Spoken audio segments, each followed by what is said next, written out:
Hello and welcome. You're watching Battle of Champions. I'm your host Nikhil Naz. We're building up to that India versus Afghanistan game. Now, on the face of it, it does look like a team that's second in the group table versus a team that's second last. But you have to say both India and Afghanistan are sailing in the same boat, because this is a very, very important game if they have to make it into the semi-finals. More so for the Indian team, considering that they've lost their 2 matches so far. On the other hand, you have the Afghanistan team that have lost one but won 2 encounters, albeit it came versus weak opposition in Namibia being one of them. Joining us on the show is Sunil Gavaskar, a former India captain and our expert throughout this competition. Sunny bhai, I was just looking at this Afghanistan team. Quite often, whenever we saw India versus Afghanistan, you said, you know, a strong team like India taking on the minnows in Afghanistan. But the kind of progress that Afghanistan has made in international cricket, also the kind of form that they're showing in this tournament, what would be that one word that you describe this Afghanistan team? Like, one word that comes to my mind is dangerous. You've got a better word? Well, before I say that, let me wish everybody a happy Dhanteras today. Yes, they are exceptionally dangerous. I can only add the word exceptionally dangerous, because they are a team that is unafraid to play their shots in the 20 overs game. They just go out and, you know, swing their bats quite happily. They've got mystery spinners, and Indian batsmen in recent times have shown a certain vulnerability against playing, top quality spin, particularly the back of the hand spin. So yes, I think they are as is commonly used the word, they're a banana peel opponent, because, you know, you tend to not really take them too seriously, and then you can, you know, slip and fall down playing against them. Okay, Sunny, I'm just looking from India's perspective. Now, one thing that we heard from Jasprit Bumrah after that New Zealand encounter, he came out and said that, listen, IPL bubble fatigue is real. Now, as an Indian fan, should one be worried? Because if there was IPL bubble fatigue in that game versus New Zealand, that fatigue is going to be here now in that game versus Afghanistan, because not much can change in the gap of 2 to 3 days. Well, look, when you're playing for India, everything has got to recede into the background. That's as simple as that. It's an unbelievable privilege and a huge honor to be playing and representing your country, because there are millions who are wanting to get the India cap in their colors. So you're really privileged to be playing for that. Nobody should be saying that, you know, this is there should be no real excuse. You've got to go out there and give it your best. That's all. It's as simple as that. And that's all that the fans are expecting. We all know that, you know, you can't win every game. We all know that. This is sport. You're going to lose. Even the best of players, the greatest of players in individual sports lose. So even great teams, and this is a great team, make no mistake, with the way they have played over the years. It's the top team. This Indian team is a top champion team.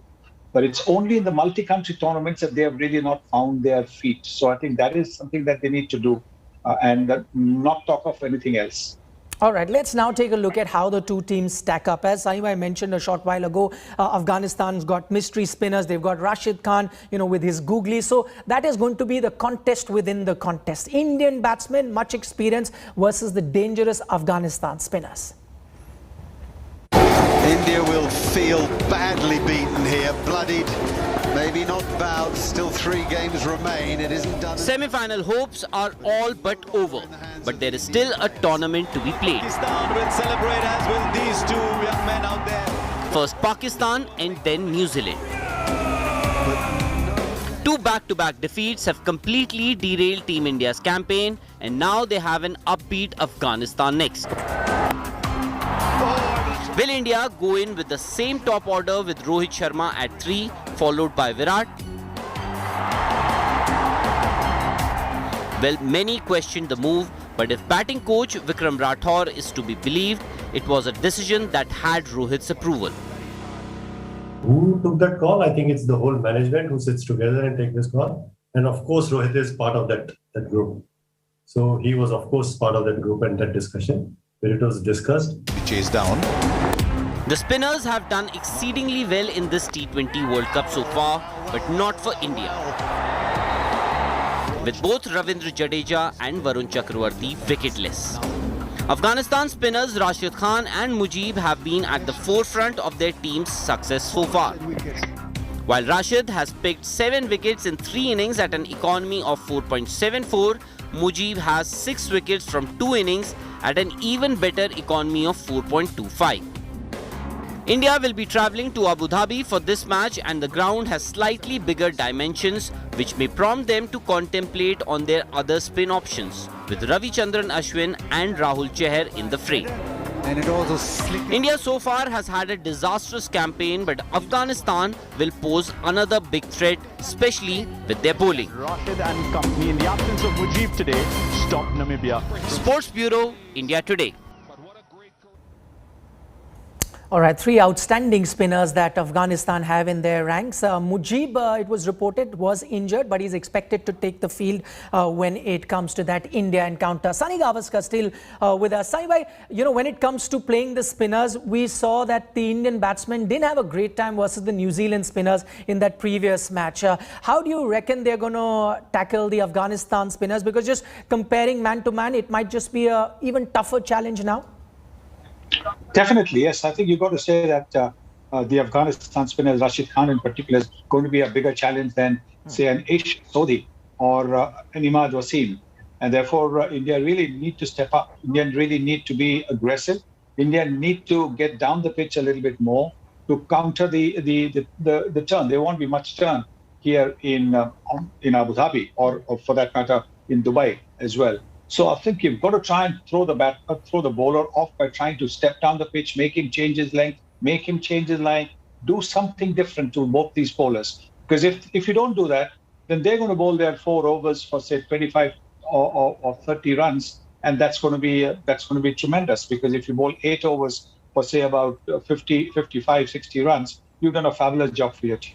Okay. Simon, what do you think that the Indian batsmen can learn from the innings that we saw by Jos Buttler? Because that was a situation where they lost 3 wickets, and then he's a naturally aggressive batsman but curtailed that instinct and then got his team to as far as 160 plus. I was listening to Jos during that encounter, and he said at one point, I was just looking at 120. We went to 160. That's another matter, because a lot has been spoken that India, if they're batting first, needs to get a very, very big total. But the way Jos Buttler played, is there a lesson there for the Indian batsmen going forward? But clearly, I think a win is not just a must, but a massive win is a must. So I think at this particular point of time, the think tank will be looking at what they should be doing, whether they should be batting first, whether they should be bowling first. Because provided it goes to a situation where it's a net run rate situation, then you've got to have a massive win margin to be able to qualify for the semi-finals. And that has also got to be at the back of their minds. Yes, I know that sometimes you can think too far ahead, but in such a scenario where you're already lost 2 matches and you've got to win the remaining 3 matches, you have to be just a little bit more proactive. And I do hope that the Indian batsmen in particular are proactive, because that is the one way they'll ensure that India has a massive win. As Sunil Gavaskar says, the batsmen need to be proactive. One way of doing that is, apart from the approach, is sort that batting order as well. And I'm going to talk about Rohit Sharma here, Sunil bhai. Just some numbers that we're putting on this screen. Very interesting numbers. These are from 2018. Every time Rohit Sharma opens the inning for India in T20Is and he goes on to get a 50, and I'm looking at 7 matches there, it's a 100% win record for India. Just tells you how important he is as an opener. Every time he fires, India go on to win 100% of their T20I games. Every time he gets out for less than 10 runs, India only win 12.5% of their games. We just heard from the batting coach in Vikram Rathore saying that it was a management decision where even Rohit Sharma was part of that strategy, where they decided not to have too many left-handers in the middle, and that's why they didn't open with him. But looking at these numbers, can you think of any other position for Rohit, if not as an opener? He's got to bat at the top of the order. It's as simple as that. Let's forget what happened in the previous game. You saw that it didn't work, and so therefore you've got to go in for somebody like Rohit Sharma. What it does, it actually helps a young Ishan Kishan. If Surya Kumar Yadav is not fit still, it helps a young Ishan Kishan, because when he goes down the order, there are few overs left, then he can swing his bat merrily, because there is no question of doing anything otherwise than swinging the bat. So I think it will actually help Ishan Kishan if he's batting down at 5 or 6, because that's the situation he'll find himself in. But like you just showed the figures just now, open with Rohit Sharma, because Rohit Sharma is the kind of batsman, once he plays even 15 overs, you're pretty much guaranteed to get about 180 to 200. Okay, the other question could be with regards to Suryakumar Yadav. Last game, he wasn't dropped of the team. We got to know he's got back spasm and that's why he couldn't play. Assuming that he'd be fit, would you bring him into the side because he's, that way very fluid, can bat at any position, or you'd rather stick with the team that India went with as far as the batting is concerned versus New Zealand? Well, look at the way he started against Pakistan with that flick of Shaheen Afridi for a six. So he's capable of those big shots. And remember, he's got very happy memories of the Abu Dhabi ground. So clearly, I think he's got to come back. I know it's a little bit hard on young Ishan Kishan, but he's got plenty of time ahead of him. And clearly, I think somebody who seems a better option. And to be at the moment, Suryakumar Yadav seems a better option than Ishan Kishan. The only other thing that the Indian team would look at is their spinners as well. They already made a change as far as the fast bowling lineup was concerned in the previous game. Now, questions over Varun Chakravarti. He's gone wicketless in the 2 games that he's played. Some may even say that the difference between IPL and international cricket may be too much for the moment, or some people have figured him out. What would you like to see? Bring on someone like a Ravichandran Ashwin? Is that an option? Though, again, I'm looking at the Afghanistan batting. They've only got 2 lefties and only 1 lefty in the top order. That's the opener that they have. So what would you like the Indian team to go with? Well, a top-class spinner like Ravichandran Ashwin doesn't make a difference whether he's bowling to a right hand or a left hand. And then having a look at the number of mystery spinners that Afghanistan themselves are. Look at Mujib and some of the other players who are not actually playing in the 11. They have a plethora of all these mystery spinners, and therefore it might be a little bit easy for them to pick Varun Chakravarti. So definitely I would go in with somebody like a Ravichandran Ashwin. If at all they're looking for somebody to slow the pace off the surface, then you would look at Rahul Chahar as well. But there's no harm in thinking of going in with 3 spinners also. And maybe not have somebody like a Shardul Thakur play, or maybe not even have a Shami play and have a Shardul Thakur. So go in with 2 seamers and 3 spinners. And because if Hardik Pandya can come in and bowl your 2 overs of medium pace, 3 overs of medium pace, you will still have 3 medium pacers in your team.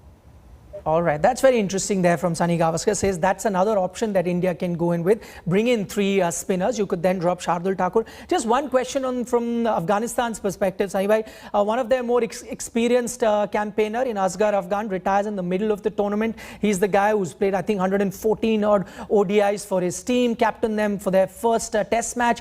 An experienced player like him going out now won't be available for that India game. How does that impact the setup of the Afghanistan team? It impacts massively because look at the experience you talked about. He's been their captain in all 3 formats of the game. He's got that massive experience. I just don't understand how people come for a tournament and then in the middle decide that they're not going to complete the tournament. They have to go through the entire tournament and then announce in the middle of the tournament that they're going to retire after the tournament is over. But once you have come as part of the team, then you see selection committees pick teams depending on who's who. And they would have picked the team depending on Asghar Afghan being available right through. Now suddenly he's up and gone, and he's left the team in a lurch. So that is certainly going to be a big blow for Afghanistan. Okay, in case Mujib is fit, then he's most likely to come into the playing 11. Didn't play the last match in place of Asghar Afghan. Sunil, we're completely out of time. Thanks so much for joining us with those thoughts. And before we wrap up, here's wishing everyone a very happy Dhanteras. And here's hoping that India do strike gold when they take on Afghanistan. You are watching Battle of Champions.